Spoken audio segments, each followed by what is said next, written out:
সুপ্রিয় দর্শক, এই বালু মাটি উঠানের আশপাশ চষার জন্য এই টিলার ঠিক আছে, তাছাড়া এটা চাষ করার যোগ্য না।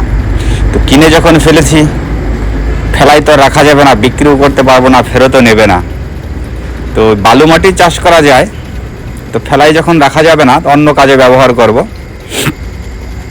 তো এখন আমাদের অন্য কাজের জন্য যে জিনিসটা এই কাজে লাগিয়ে দিয়েছি। এইবার বলুন তো ভাই, যে কাজটাকে ঠিক করেছে কিনা।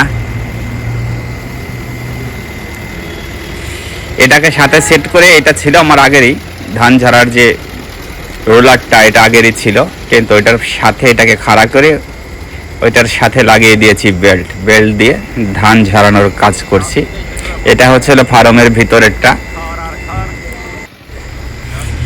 এটা হচ্ছে ফার্মের ভিতরের সাইডটা। এখানেটা আগে গরু থাকতো, তো গরু নেই, গরুর খ্যার সংরক্ষণ করছি। এখন গরুগুলো আছে ঘরের ভিতরে, বাইরে এই খালি জায়গাটায় আনবো বড় একটা মশারি দিয়ে।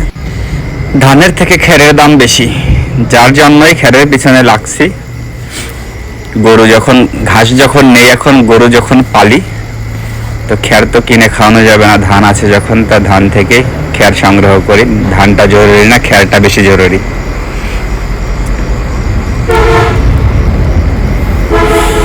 মনে হয় না একবার আইডিয়াটা খারাপ হয়েছে। টাকা 50,000 গেলেও, টিলার দিয়ে জমি চাষ না করতে পারলেও, যে কাজটা করছে এই কাজটার জন্য পারফেক্টই হচ্ছে। তো এটা হচ্ছিল রাখার জায়গা, আগে গরুর জায়গায় এখন টিলার রাখি। আর এই যে দেখা যাচ্ছে, এটা হলো জাংলা দিয়েছি অর্ধেকটায়। তো ফ্রিতে রাখা যাবে না, টাকা দিয়ে যখন কিনছি টাকা উসুল করতে হবে।